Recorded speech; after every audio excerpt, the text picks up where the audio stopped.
حدیث شریف میں ہے کہ حضور صلی اللہ تعالی علیہ وسلم نے ارشاد فرمایا، قیامت کے دن سب سے پہلے نماز نہ پڑھنے والوں کے منہ کالے کیے جائیں گے، اور جہنم میں ایک وادی ہے جسے لملم کہا جاتا ہے، جس میں سانپ رہتے ہیں۔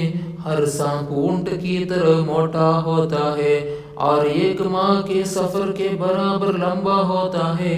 وہ بے نمازی کو ڈسے گا اور اس کے جسم میں 70 سال تک اس کا زہر جوش مارتا رہے گا، پھر اس کا گوشت گل جائے گا۔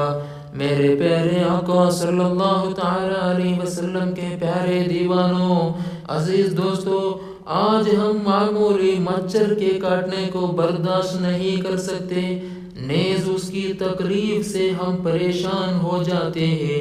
تو غور کریں کہ ترک الصلاۃ یعنی نماز چھوڑنے کی وجہ سے سانپ کے کاٹنے کا عذاب کون برداشت کر سکے گا؟ لیکن ہمارا حال یہ ہے کہ ہم حضور صلی اللہ تعالی علیہ وسلم کو تو ماننے کا دعویٰ کرتے ہیں، لیکن حضور صلی اللہ تعالی علیہ وسلم کی باتیں نہیں مانتے۔ کتنا احسان فرمایا ہے تاجدار کائنات صلی اللہ تعالی علیہ وسلم نے کہ قیامت کے ہولناک عذاب سے آگاہ فرما دیا، ورنہ کیسے پتہ چلتا کہ کس گناہ کی کیا سزا ہے۔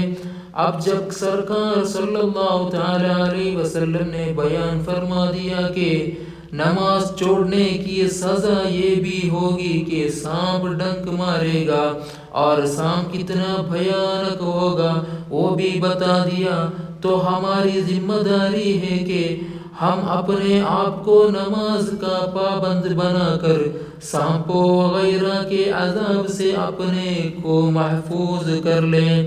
اللہ تبارک و تعالیٰ اپنے پیارے محبوب صلی اللہ تعالی علیہ وسلم کے صدق و طفیل ہم سب کو نماز کا پابند بنائے۔